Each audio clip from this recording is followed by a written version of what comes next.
누가복음 6장. 안식일에 예수님께서 밀밭 사이로 지나가셨습니다. 제자들이 밀 이삭을 잘라 손으로 비벼서 먹었습니다. 그러자 몇몇 바리새파 사람들이 말했습니다. 어찌하여 당신들은 안식일에 해서는 안 되는 일을 합니까? 예수님께서 그들에게 대답하셨습니다.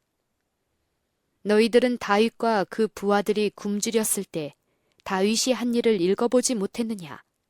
다윗은 하나님의 집에 들어가서 제사장들 외에는 그 누구도 먹어서는 안 되는 진설병을 먹고 자기 부하들에게도 주지 않았느냐?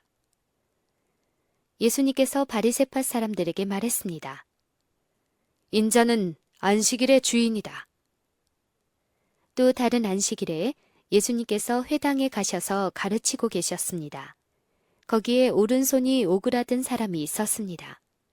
율법학자들과 바리새파 사람들이 예수님께서 안식일에 사람을 고치시는지 보기 위해 살피고 있었습니다. 그들은 예수님을 고소할 거리를 찾으려고 하였습니다. 예수님께서 그들의 생각을 아시고 손이 오그라든 사람에게 말씀하셨습니다. 일어나 앞으로 나오너라. 그러자 그 사람이 일어나 앞으로 나왔습니다. 예수님께서 말씀하셨습니다. 너희에게 묻겠다. 안식일에 선한 일을 하는 것이 옳으냐, 악한 일을 하는 것이 옳으냐, 생명을 살리는 것이 옳으냐, 죽이는 것이 옳으냐. 예수님께서 주위에 있는 사람들을 둘러보신 후 그 사람에게 말씀하셨습니다. 내 손을 내밀어라. 그 사람이 그렇게 하니 그 손이 회복되었습니다. 그러자 그들은 화가 나서 예수님을 어떻게 처리할까 하고 서로 의논하였습니다. 그때 예수님께서 기도하러 산으로 올라가셨습니다. 예수님께서 밤을 지새며 하나님께 기도하였습니다. 날이 밝자 예수님께서 제자들을 부르셨습니다. 그리고 그들 중에서 12명을 뽑아 사도라고 부르셨습니다. 이들은 예수님께서 베드로라는 이름을 지어주신 시몬과 그의 동생 안드레, 그리고 야고보와 요한, 그리고 빌립과 바돌로메, 그리고 마테와 도마, 알페오의 아들 야고보와 열심파라고 불리는 시몬, 야고보의 아들 유다와 배반자가 된 가룟 유다였습니다. 예수님께서 제자들과 함께 산에서 내려와 평지에 서 계셨습니다. 거기에는 제자들이 많이 있었고 온 유대와 예루살렘과 두로와 시돈 해안 지방에서 온 사람들도 많이 있었습니다. 그들은 예수님의 말씀을 듣고 자신들의 병도 치료받으려고 왔습니다. 더러운 귀신으로 고생하는 사람들이 다 나았습니다. 사람들은 예수님을 만져보려고 애썼습니다. 그것은 능력이 예수님에게서 나와 그들을 모두 낫게 하였기 때문입니다.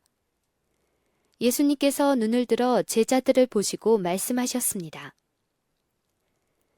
가난한 사람들은 복이 있다.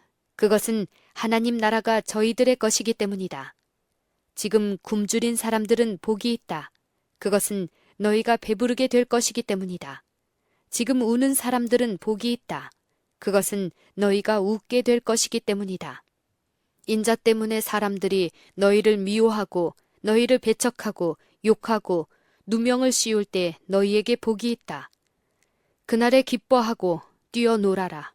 이는 하늘에서 너희의 상이 크기 때문이다. 그들의 조상들도 예언자들을 그렇게 대하였다. 그러나 너희 부자들은 화가 있다. 너희는 이미 위로를 다 받았다. 지금 배부른 너희들은 화가 있다. 너희가 굶주리게 될 것이다. 지금 웃는 사람들은 화가 있다. 너희가 슬퍼하며 울게 될 것이다. 모든 사람들이 너희를 칭찬할 때에 화가 있다. 그들의 조상들도 거짓 예언자들을 그렇게 대하였다. 내 말을 듣는 너희에게 말한다. 너희 원수를 사랑하고 너희를 미워하는 사람들에게 잘해주어라. 너희를 저주하는 사람들을 축복하고 너희를 모욕하는 사람들을 위해 기도하여라.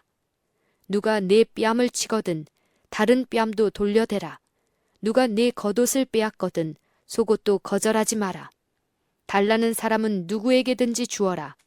내 것을 빼앗는 사람에게 돌려달라고 하지 마라. 너희는 다른 사람이 내게 해주길 바라는 대로 다른 사람에게 해주어라. 너희가 만일 너희를 사랑하는 사람만 사랑한다면 칭찬받을 것이 무엇이냐? 죄인들도 자기를 사랑해주는 사람은 사랑한다. 너희가 만일 너에게 잘해주는 사람에게만 잘해준다면 칭찬받을 것이 무엇이냐? 죄인들도 그렇게는 한다. 너희가 만일 되돌려 받을 수 있겠다고 생각하는 사람에게 꾸어준다면 칭찬받을 것이 무엇이냐? 죄인들도 그대로 돌려받을 생각으로 죄인들에게 꾸어준다. 너희는 원수를 사랑하고 좋게 대하며 되돌려 받을 생각을 하지 말고 꾸어주어라. 그러면 너희의 상이 클 것이고 가장 높으신 분의 아들이 될 것이다. 이는 하나님께서는 은혜를 모르는 사람과 악한 사람에게도 자비로우시기 때문이다. 너희의 아버지가 자비로우신 것처럼 자비로워져라. 비판하지 마라. 그러면 너희도 비판을 받을 것이다. 비난하지 마라. 그러면 너희도 비난을 받지 않을 것이다. 용서하여라. 그러면 너희도 용서받을 것이다. 주어라. 그러면 너희에게도 주어질 것이다. 되를 누르고 흔들어 넘치도록 재어서 너희의 품에 안겨주실 것이다. 너희가 남에게 줄 때에 잰 분량만큼 너희가 도로 받을 것이다. 그리고 예수님께서 이런 비유를 그들에게 말씀하셨습니다. 보지 못하는 자가 보지 못하는 자를 안내할 수 있느냐? 둘 다 구덩이에 빠지지 않겠느냐? 학생이 선생보다 더 나을 수 없다. 그러나 누구든지 다 배우고 나면 선생과 같아질 것이다.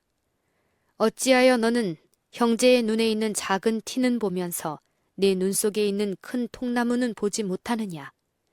내가 자신의 눈 속에 있는 큰 통나무는 보지 못하면서 어떻게 형제에게 형제여 내 눈 속의 티를 빼어주마라고 말할 수 있느냐?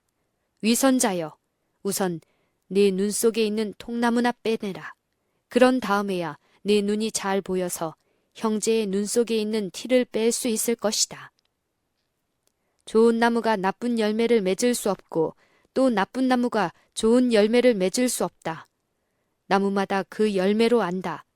가시나무에서 무화과를 얻을 수 없고 가시덤불에서 포도를 딸 수 없다.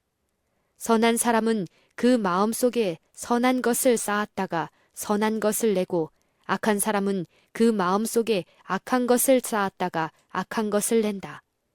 왜냐하면 사람은 그의 마음속에 쌓여 있는 것을 말하기 때문이다.